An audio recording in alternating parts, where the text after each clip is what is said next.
अभियान प्रधानमंत्री श्री नरेंद्र मोदी अध्यक्षतार अनुष्ठित केंद्र कैबिनेट बैठक में धरती आबा जनजातीय ग्राम उत्कर्ष अभियान जनजाति संप्रदायर सामाजिक अर्थनैतिक स्थिति रे उन्नति आनिबा लागि अनुमोदित होईची जहाँकि 2024 रु 2024-25 रु 2028-29 पर्यंत कार्यकारी हेब।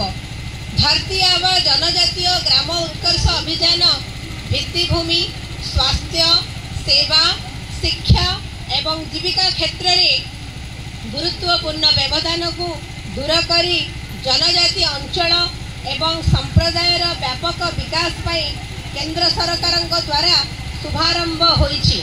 यह एक समन्वित आभिमुख्य एवं भारत सरकार विभिन्न योजनार समन्वय माध्यम मिशन लक्ष्य हासिल करिवार एक सामग्रिक एवं स्थायी प्रयास।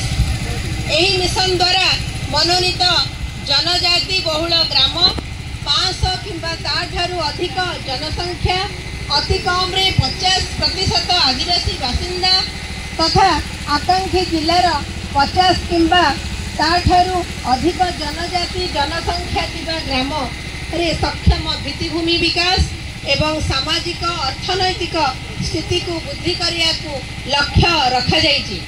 यह एक संपूर्ण सरकारी आभिमुख्य जहाँ द्वारा शिक्षा स्वास्थ्य सेवा एवं दक्षतार प्रवेश को उन्नत करा जाई परिबो।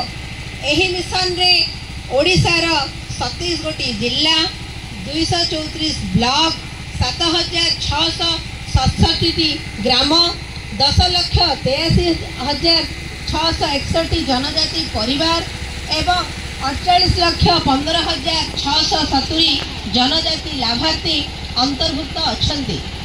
केंद्र स्तर रे 17टी विभाग एवं राज्य स्तर रे 13टी विभागर मिलित उद्यम रे एही मिशन टी 25 कोटी सेवा प्रदान करिवो यथा निरापद बासस्थान विशुद्ध पानीय जल और परिमल व्यवस्था उन्नत शिक्षार सुजोग स्वास्थ्य और पुष्टि सड़क और दूरसंचार संयोगीकरण विद्युतीकरण स्वच्छ और नवीकरण शक्तिर प्रोत्साहन एवं चिरस्थायी जीविका सुजोग भली सेवा गुड़िक एही मिशन रे उपलब्ध होई परिबो।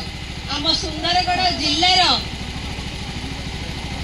ए बिस्रा ब्लॉक रे 14 गोटी पंचायत अच्छी तन्मध्यरु 11 गोटी पंचायत यही आमर धरती आबा ग्राम उत्कर्ष अभियान रे अंतर्भुक्त अटे एवं 34 ग्राम मध्य एथिरे अंतर्भुक्त अटे।